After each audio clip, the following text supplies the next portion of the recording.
Welcome to Unlocking Academic English Vocabulary. My name is Darcy, and this is Lesson 2. Throughout this lesson series, we will be learning about how to employ effective study habits to learn the meanings of greater numbers of words by recognizing common patterns in word structure. In other words, much of this lesson series will be dedicated to learning about the origins of common modern words originally derived from ancient Greek, Latin, and Old English languages. If you're an English learner engaged in self-learning to prepare for various English exams, such as IELTS, and you feel overwhelmed by the high volume of unknown words found in complicated texts, this is a lesson series intended for you. So this is Lesson 2 in a multi-part lesson series, and it is recommended that you watch the previous lesson to have a better understanding of the scope and aims of this lesson series. As a reminder, because this is a lesson series that is dedicated to developing your vocabulary, as we go through these lessons or any of the other videos that have been provided on this channel, it is strongly advised that you watch with the pen and paper at the ready to take note of any new words as you encounter them. We shall be defining and discussing many important words throughout. Now, in this part of the lesson series, this is the first lesson of the second part. In this part of the lesson series, we will focus on the structure of words. That is, what are common root words and how they are modified by means of prefixes and suffixes. We'll begin our study with common prefixes, followed by suffixes, then finishing by looking at root words. So many words are built using a combination of elements such as prefixes, suffixes, and combining forms that are added to root words. A root word in combination with other words derived from it through its added prefixes and suffixes comprises a word family, as we can see in the examples on this slide. So in this lesson, we'll be looking at prefixes beginning with the letter A, as seen in atheist, aside, about, above, abstract, abandon, abuse, add, advise, adhere, antechamber, antecedent, and antibacterial. So the first word is atheist, beginning with the prefix A. The prefix A has several meanings, and the first of which is not or without. Now, somebody who believes in the existence of a god or a deity is said to be a theist, and the religions Christianity, Judaism, and Islam are said to be monotheistic. In other words, these are religious beliefs that recognize the existence of a single god. Earlier religions had polytheistic or paganistic gods. In other words, there was more than one kind of a deity. Now, in the modern day, with our scientific worldview, because the existence of God isn't easily validated scientifically, we tend to live in secular or atheistic types of societies. So an atheist is somebody who denies completely the possibility of a created universe, and the prevailing scientific belief about the origin of life on Earth is Darwinism, or the theory of evolution. So rather than believing in a deity that created all life, Darwinism is the belief system that states that life is the result of chaotic and random forces existing in nature rather than intentionally created. So this is atheism. We also see a sometimes spelled an with the same meaning.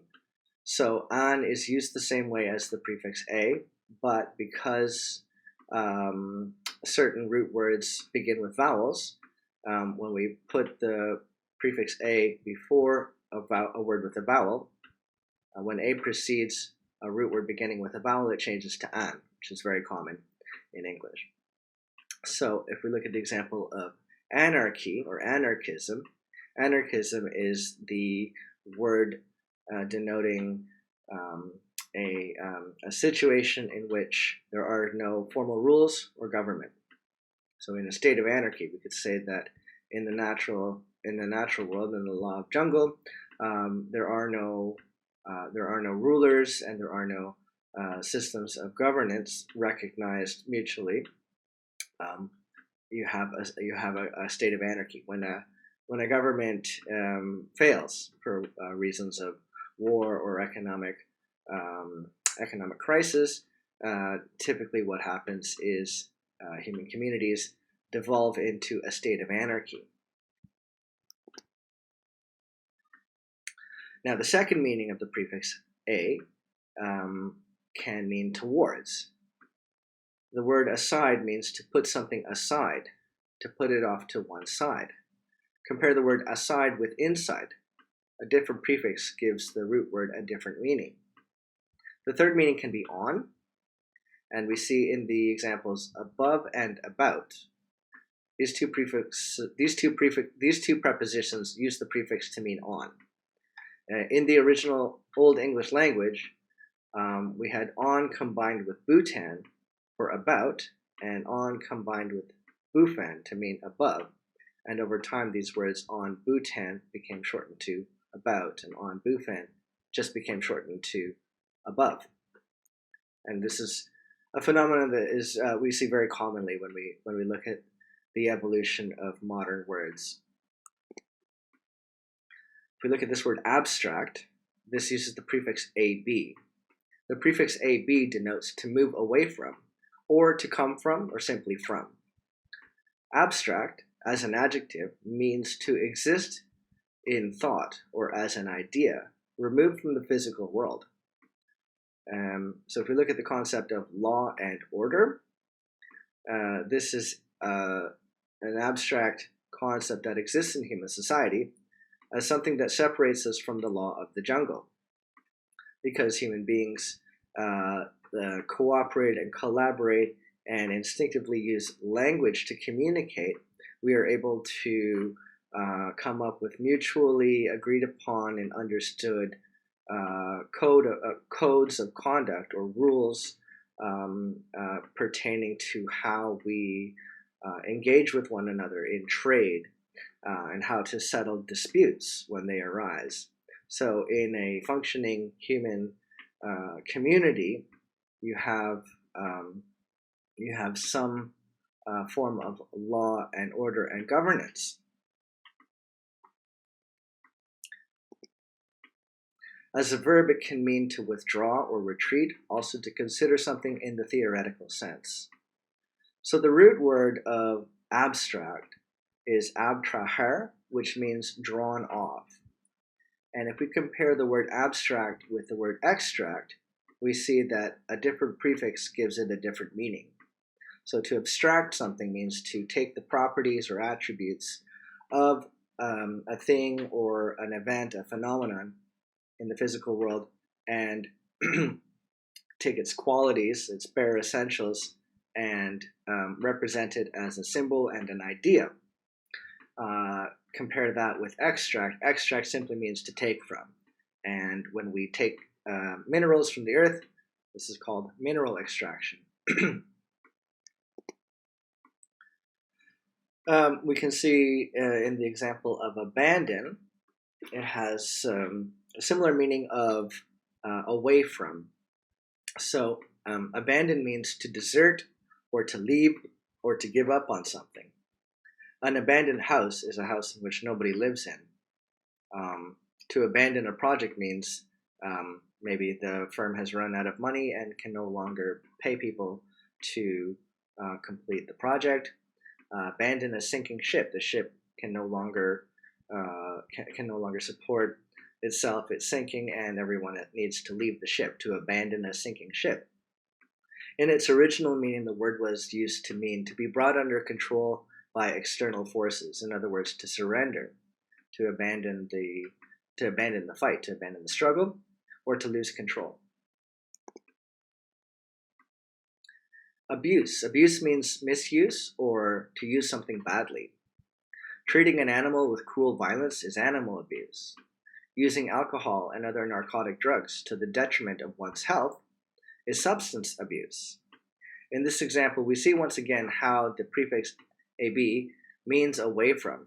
In other words, to use a drug in a way that is against or away from its intended medicinal purpose, then it is being used badly. It is being abused.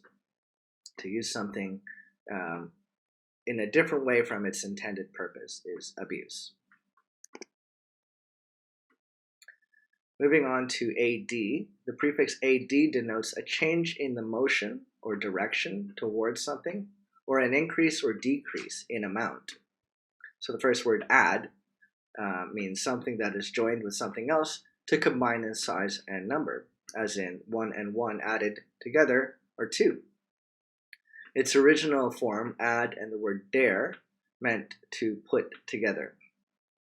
Dare became add. And the prefix ad carries out in the same way. The word adhere means to stick to a surface or to believe an idea, to join. The original Latin adherere meant to stick, and we can call the sticky part of a sticker an adhesive, which is a derivative form of adhere. The sticky part adheres to the surface. Similarly, those who adhere to political or religious ideologies can be called adherents. Advise is to offer suggestions about the best course of action. So in the Latin form, it was ad plus videre, ad and videre, which meant to give sight. The original senses included to look at and to consider and consult with others. So to share your perspective, your ideas, your insights with others was to advise, to give your vision to someone else. Now we are moving on to the prefix ante. Ante means before. We can see its usage in the word antecedent, a noun meaning the thing that comes before or precedes something else. Antecedent. An antechamber. In some houses, antechambers or anterooms are located at the front door, and they are small rooms where visitors may wait before being let into the building. Lastly, we have the prefix ante. Ante means against or opposed to, or the opposite of, or something that prevents. We see it used in words such as antibacterial, a substance that kills bacteria. The prefix is commonly used in political and religious discussions as well to negate a certain ideology. So an anti-fascist is somebody who is opposed to fascism. Anti-capitalism is the movement against capitalism. Anti-corruption, anti-epidemic is often used to negate political ideas. So in summary, the prefix a and an and anti tend to mean not or without, as in atheism, anarchism, and antibacterial. A can also mean towards or on, as in aside, above, and about. AB means away from or from, as in abstract, abandon, and abuse. AD means change in direction or amount, as in add, adhere, and advise. Ante means before, as in antecedent and antechamber. Coming up in the next lesson, we will be looking at words with prefixes that begin with the letters B, C, and D. Thank you for watching. If you enjoyed this video and you want to support the creation of future content, please remember to leave a like on this video and follow this channel if you haven't already. And you can leave me a comment or send me a direct message if you'd like more information or downloadable materials, or to arrange for your own free consultation.